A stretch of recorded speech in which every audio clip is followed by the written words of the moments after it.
flies around in a private jet. He drives a tank. This is Crane of Crane, Poole & Schmidt. The firm does very little to be truly green, and they told me they did a lot. Well, this is fraud.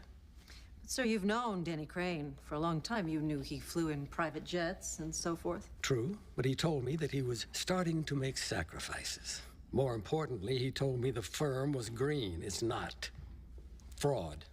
First of all, I'm an enormous admirer of your organization, Green People. I think you're all to be congratulated. Well, thank you.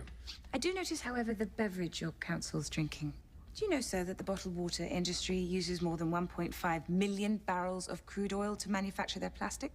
I know that we use oil to make products. I do live in this century. They happen to use a lot of oil, enough to fuel 100,000 cars for a year. They also use vast amounts of fossil fuels to distribute their product. What's worse is less than 25% of these bottles are actually recycled. The rest end up in landfills or the ocean. It's not really green at all to be drinking bottled water. I'm not about to ask people to go green at the expense of their own health. Oh, actually, it doesn't serve their health.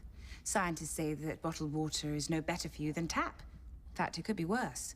The EPA standards are looser, and in some cases, the bacterial count is almost double. This is not a referendum on water. I beg your pardon. Do you eat meat? Huh? I only ask because studies show eating meat contributes more to greenhouse gases than driving a car.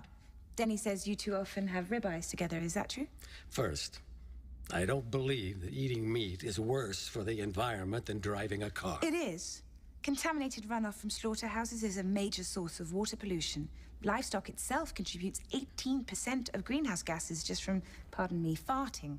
That's more than all the planes, trains, and automobiles put together. Do you eat meat, sir? I'm not sitting here saying people need to go vegan, but Denny Crane's firm is assaulting the environment. I mean, the man drives an outrageous gas-guzzling... What do you drive, if I may ask? I drive a hybrid. Oh, dear. Oh, what, are you telling me that's bad, too? Well, I hate to be the bearer of bad news, but hybrid batteries contain nickel that is mined and smelted in a plant in Sudbury, Ontario.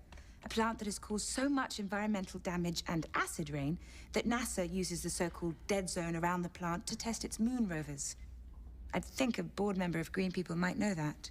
That nickel then has to be shipped off via massive containers to a refinery in Europe, then off to China to be made into nickel foam, then to Japan to be manufactured, then finally all the way back to America.